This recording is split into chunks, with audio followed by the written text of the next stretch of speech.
સંયુક્ત કુટુંબમાં જે યુવાનો રે ધંધો કરતા હોય કે નોકરી કરતા હોય ને કોઈ નુકસાની આવે તો વડીલો બેઠા હોય ને એને હિંમત આપે, માનસિક હિંમત આપે. આજે અમેરિકામાં એ પરિસ્થિતિ નથી, ત્યાં તો 16-17 વર્ષનો થાય એટલે એનું ધાયરા પ્રમાણે કરે તો એનો બાપો એને કંઈ કહી શકે નહીં. એટલે ત્યાં માનસિક રોગો વધી ગયા, કારણ કે ટેન્શનમાં આવે તો એને રસ્તો મળે નહીં. અને આપણી પાસે અનુભવનો ખજાનો હોય.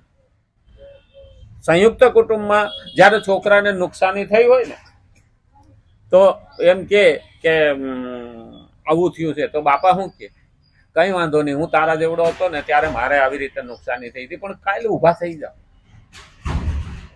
એને આશ્વાસન મળી ગયું, હિંમત મળી ગઈ, પાછળ પીઠબળ મળી ગયું, એટલે એને માનસિક નથી, પાછો મહેનત કરવા માંડી જાય. એટલે તો આ પનોતી આવી.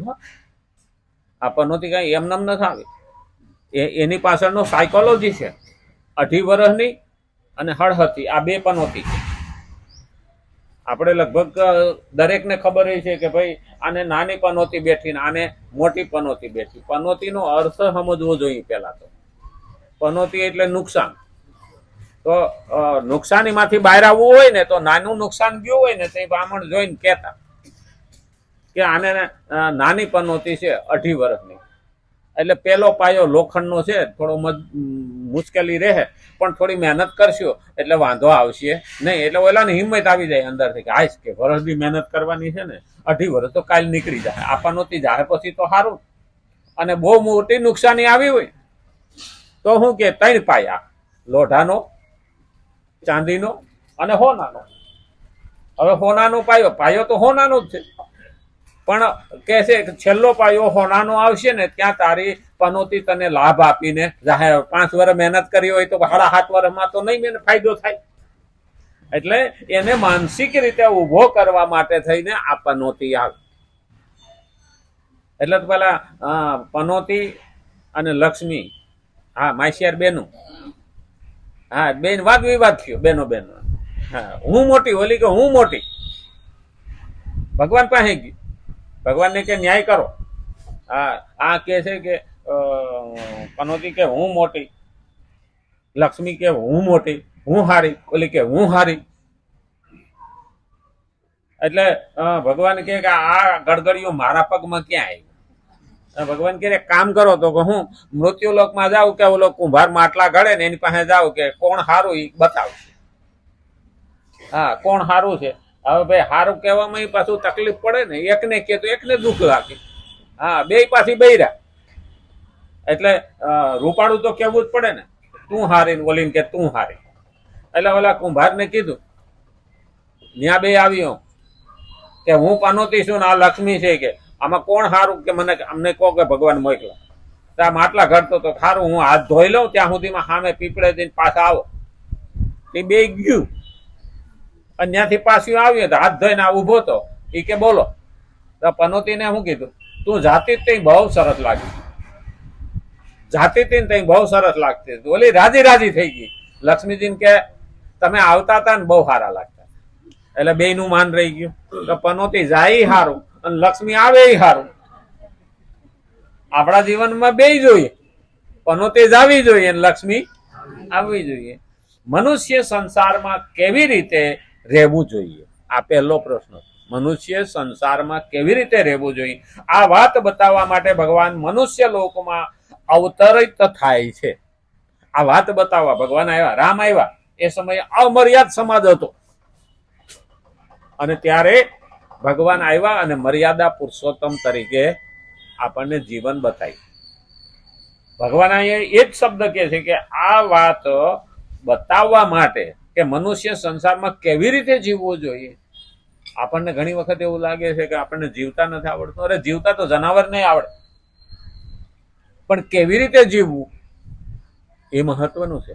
અને પહેલું યાદ રાખવાનું ને આપણે કે 10,000નું ફ્રીજ લાવીએ ને તો એમાં એક ચોપડી આવે કે આને આમ આંકવાનું, આને આવી રીતે કરવાનું, ઉનાળો હોય તો આવી રીતે એટલા ઉપર મૂકવાનું, આવી રીતે આમ કરવાનું, અહીંયા શાકભાજી મેલવાનું, અહીંયા બરફ બનાવવાનું મૂકવાનું, બધું અંદર લખેલું હોય. એને ચલાવતા આવડવું જોઈએ. ચલાવતા ન આવડે તો એટલે એ ચોપડી આપે, એ ચોપડીમાં વાંચીને પ્રમાણે ચલાવવાનું.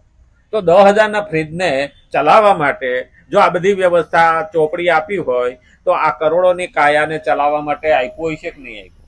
આ એ ભાઈ કરોડોની કાયા છે. ઘણાને એવું લાગે કે અમારી તો કોઈ કિંમત જ નથી. અલા ભાઈ છે, એક કિડની લેવા જાવ 50 લાખ રૂપિયા થાય. હા, એક ઇંચ ચામડી લેવા જાવ 5 લાખ રૂપિયા થાય. આંખ લેવા જાવ 25 લાખ રૂપિયા થાય. આગળની કીકી કોઈ મળતો હોય ને તો, અને એ કોઈ મફત તો દેતું નથી. દાન કોઈ અત્યારે તો ભારતમાં તો દાન કરે છે, પણ અમેરિકામાં ને એમાં તો બહુ કિંમત છે અંગની. તો આપણા કરોડોની કાયા છે. આ હૃદય $900 કરોડ નું એક પ્લાસ્ટિકનું હૃદય બનાવ્યું હતું એ લોકો વૈજ્ઞાનિકોએ, અને 1 મહિનો હાલ્યું, પછી ખતમ થઈ ગયું. માણસ 1 મહિનો જીવ્યો તો 900 કરોડ ગયા. તો આપણે 70-80 વર્ષ સુધી આપણું હૃદય આમને ધડાધડ હાલતું રહે. આપણે કોઈ એના પૈસા ગણીએ તો એ તો 1 જ મહિનો આવેલો. $900 કરોડ ડોલરમાં ગણો, હા, તો કેવડો રૂપિયો થાય? તો આ કરોડોની કાયા થઈ કે ન થઈ? એના આને હલાવવા માટે કોઈ બુક હશે જ નહીં. જોઈએ તો ખરું ને પેમ્પલેટ કે ભાઈ આને આમ આંકો, આમ આંકો, આમ આંકો. હા, ખાલી ડ્રાઇવિંગ કરતા હોય ને તોય કીધેલું હોય આગળ ધ્યાન રાખો, પાછળનું ધ્યાન રાખો, કાચમાં જોઈને સાઈડમાં રાખો, આ સાઈડમાં રાખો, વળતી વખતે ઇન્ડિકેટર આપો, બધું એમાં હોય કે ન હોય. અને જો હાથ ન બતાવો કે લાઇટ ન બતાવો તો મહિલો આવીને ઘૂસી જાય કે ન ઘૂસી જાય. હવે આ બધા નિયમો છે. તો આ દેહને ચલાવવા, આ જીવનને ચલાવવા, આ મનુષ્યને ચલાવવા માટે કોઈ હશે કે નહીં હોય ને. એના માટે આ ભગવદ્ ગીતા આપી. તારે કેમ જીવવું, શા માટે જીવવું, કોના માટે જીવવું, કેવી રીતે જીવવું. અને એટલે જ કીધું મનુષ્ય સંસારમાં કેવી રીતે રહેવું જોઈએ. આ વાત બતાવવા માટે ભગવાન મનુષ્ય લોકમાં અવતરિત થાય છે. હવે આ લોકમાં ભગવાન અહીંયા અવતાર લે છે. અવતાર, ઉપરથી નીચે આવવું, અવતાર. આનું સંસ્કૃતનું ગુજરાતી આ થાય. અવતાર એટલે ઉપરથી નીચે આવ્યો. બ્રહ્મ તો ઉપર છે, એટલે તો આપણે 15મા અધ્યાયનો પહેલો શ્લોક બોલીએ, ઉર્ધ્વ મૂલ અધ શાખ અસ્વસ્થમ પ્રાહુરવ્યયમ. એટલે અવતાર લે ભગવાન. યદા યદા હિ ધર્મસ્ય ગ્લાનિર્ભવતુ ભારત અભ્યુત્થાનમ અધર્મસ્ય તદાત્માનમ સૃજામ્યહમ. પછી બીજા શ્લોકમાં કહે છે, પરિત્રાણાય સાધુનામ વિનાશાય ચ દુષ્કૃતામ ધર્મ સંસ્થાપનાર્થાય સંભવામે યુગે. તો ખરેખર યુગે યુગે અવતાર તો ભગવાન લે જ છે. ઘણા એવું કહે છે કે એકવાર અવતાર લીધો પછી પાછું કરવા આવવું જોઈએ. ભાઈ, રામા અવતારમાં અમર્યાદ હતો સમાજ, અને કૃષ્ણ અવતાર વખતે તો માણસ હરામખોર જ થઈ ગયો.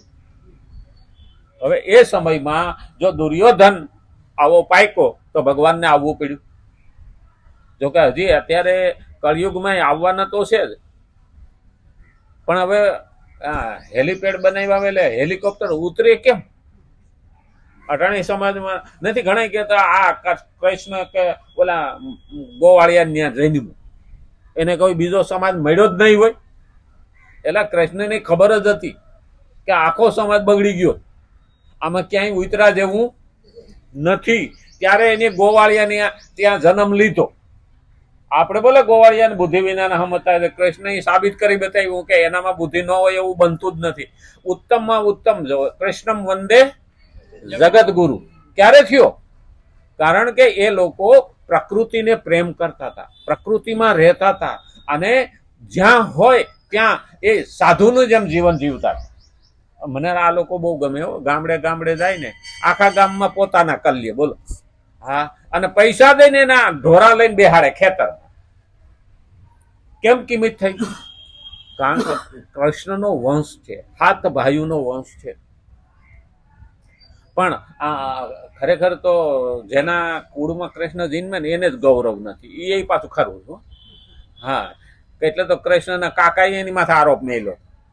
ઘરમાં છોકરો હારામાં હારો તૈયાર થયો હોય ને તો પણ મા બાપને એની કિંમત હોતી નથી. આ પહેલું યાદ રાખવું જોઈએ. અને એટલે કૃષ્ણએ તો ખરેખર બધા ઉપર કૃપા કરી, પણ કૃષ્ણનું જોઈને અનુકરણ નહીં કરવાનું, કૃષ્ણએ કહ્યું એમ કરવા. કારણ કે જગત આખાને જ્ઞાન આપનારો તત્વજ્ઞાની કોઈ હોય ને તો કૃષ્ણ. અને રામે જીવીને બતાવ્યું. ભગવાન કે હું જીવો એમ તમે જીવો, પણ ખરેખર તો રામ જીવા ને એ માટે માણસ જીવતો નથી. રામે તો પોતાનું રાજ પોતાના હકનું હતું તોય મૂકીને હાલતા થઈ ગયા હતા. અને અટાણનો હોય તો કોર્ટમાં પૂગી જાય, મારો બાપો છે મને નો દી મારો ભાગ, ત્યાંથી આવે નોટિસ. અને પોતાની ગાદી હોવા છતાં પણ રામે મૂકી દીધી. વાલીને માર્યા પછી કિષ્કિંધાનું રાજ પોતાના હાથમાં આવ્યું, ત્યાગ કરી દીધો, એના ભાઈને આપી દીધો. રાવણને માર્યા પછી લંકાનું રાજ અત્યારના અમેરિકા જેવું આવ્યું, અને છતાં વિભીષણને આપી દીધું. હજી તો યુદ્ધ થયા પહેલા વિભીષણની માથે રાજ મુગટ મૂકી દીધો હતો. ત્યારે પ્રશ્ન કર્યો હતો બીજા જામવાને નહીં કે તમે આ વિભીષણને મુગટ પહેરાવી દીધો, રાજા બનાવી દીધો છે, અને રાવણ નહીં મારે ને હાથમાં લંકાનું રાજ નહીં આવે તો કે હું મારા અયોધ્યાનું આપી દઈશ. આ તાકાત જોઈ કે હું મારું રાજ અયોધ્યાનું આપી દઈશ. તઈએ એના પ્રમાણે જીવવાનું ભગવાન કહે છે કે હું જીવો એમ જીવો, કારણ કે બાપની આજ્ઞા અનુસાર ચાલે છે. પહેલાના જમાનામાં તો આપણા બાપા વહુનો વર હોય ને તોય લાફો મારી લે તો હેઠું ઘાલીને રોઈ લેતા. અને અટાણે તો 10મું ભણતા હોય તોય બાપો ડારો દે તો છોકરો હામો થઈ જાય. કેટલું પરિવર્તન આવ્યું છે. એક સમય એવો તો એ સંસ્કાર હતા. અત્યારે આને કુસંસ્કાર તો ન કહીએ, પણ પશ્ચિમી સંસ્કૃતિ ના કહેવાય. કુસંસ્કાર કહીએ તો દુઃખ લાગે.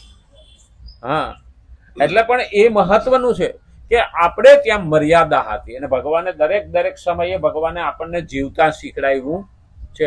યુગે યુગે આ કલયુગ છે. અત્યારે માણસ એટલો અધીરો થઈ ગયો છે ને કે એની પાસે વેટ એન્ડ વોચ નથી. થોભો, સ્ટોપ અને રાહ જુઓ, આવું કોઈનામાં ધીરજ નથી. ત્યારે આ યુગમાં ભગવાન આવશે ને તો એ પણ માણસને બતાવશે કે તારે આવી રીતે જીવવું જોઈએ. સંસારમાં પોતાને માટે રહેવાનું જ નથી, કારણ આ જ સંસારમાં રહેવાની વિદ્યા છે. સંસાર વસ્તુતઃ એક વિદ્યાલય છે. આ સંસાર છે ને એ એક વિદ્યાલય છે. અહીંયા જ શીખવાનું છે. આપણે નથી કહેતા ભાઈ એની પાસે તો અનુભવનો ખજાનો છે.